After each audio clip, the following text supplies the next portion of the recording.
force me closer. I hold you in my chest. You're the last one of the borrows.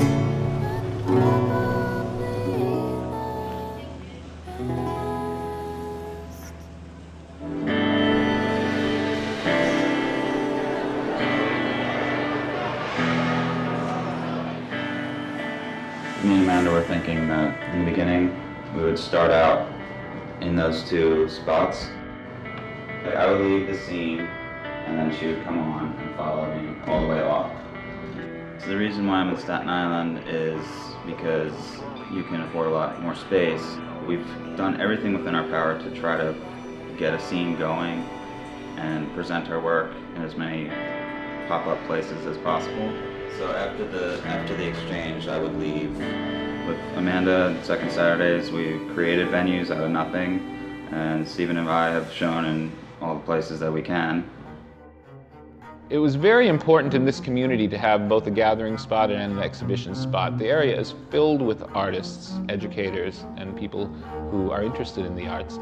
And yet, unlike a lot of other communities, it doesn't necessarily have all of the venues and gathering spots that they have.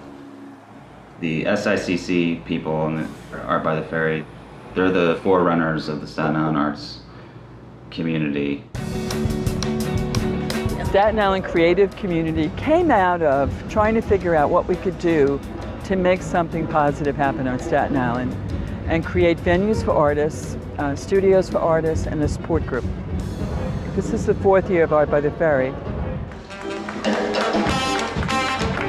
Instead of moaning and grumbling about what wasn't, I approached some people for empty building space. One of the people we borrowed space from is Don Steinman, and his family's been here 90 years. And he said, I haven't seen this terrific art even in Chelsea. Would you like to use the building for a gallery? So we have it free of charge. We pay the heat, the electric. People keep it up.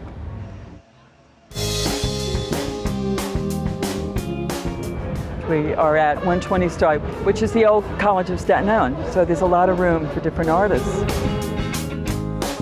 And the stores along Bay Street were willing to let us put art in the windows, which is kind of cool. So it's a contiguous line, and the restaurants.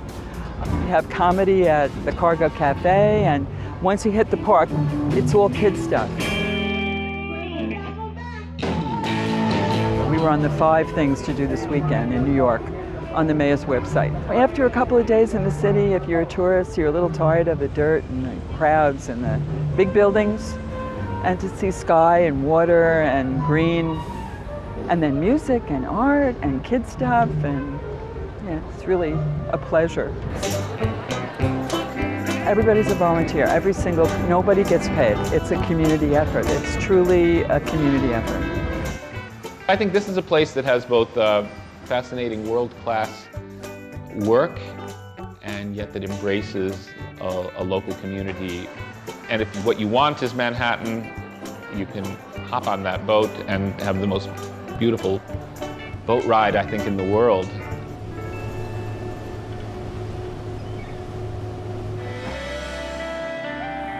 I met Brendan and Amanda, and at the time they had just started up the assembly room. We started discussing possible projects that he and I could work on, and which eventually and ultimately became Clowntrodden. Whenever we do performance art, we don't rehearse, we don't do anything like scripted. So the same with this, even though there is a video and that acts as a script, I'd rather improvise with it like a musician would. So, yeah. And the whole idea is to make it a real genuine performance. Like we're spirits going in and out of this scene, and reality is like the hard form, and the spirit can go where he will.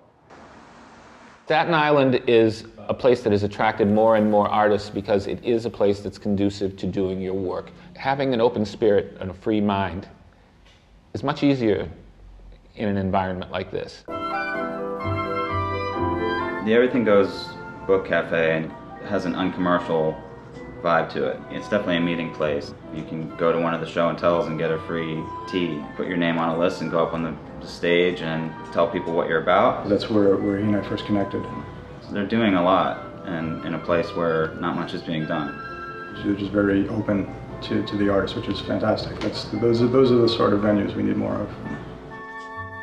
I want to create a place that would draw people in so they would meet each other and form alliances and cooperative network.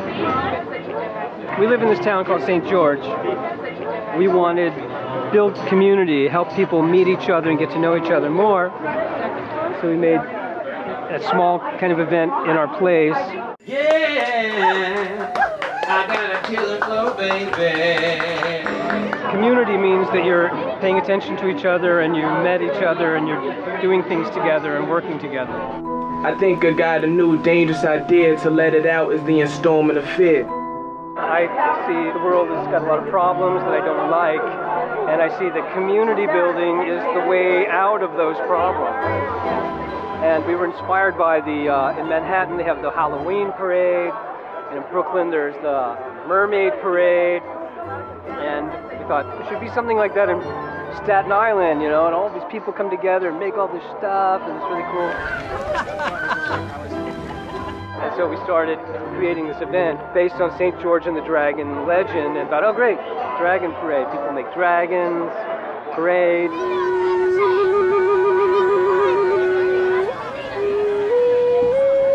I always fancied when I came here that it was going to be great to be anonymous. No one's going to know me, I'm not going to run into people, it's remote, no one even knows where it is.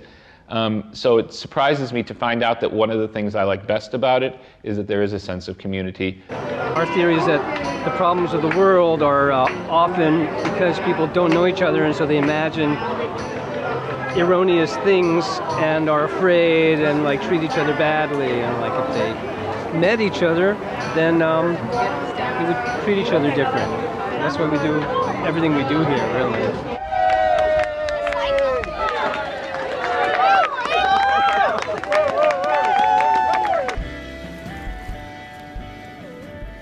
Well, how did you want to have the band on the side? That's what I thought, yeah. I gave Steve, my animator, sort of a loose script, like a loose thing to go off of. And he interprets the concept and adds all kinds of things into the animation.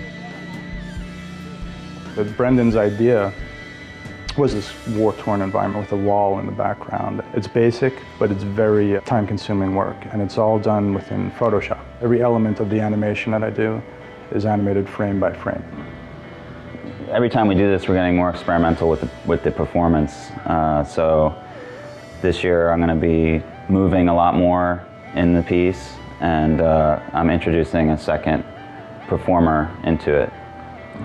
I'm going to use this mask, a new hat and a new mask. The white is just to make a three-dimensional protrusion in the image. And then Amanda's going to be all in black, so she'll be following me around like a shadow. Lumen is it's in its second year, and it's a video festival, and I believe that there's over 100 artists this year, video artists. So in that sense, this particular project Brendan and I are working on fits in with that.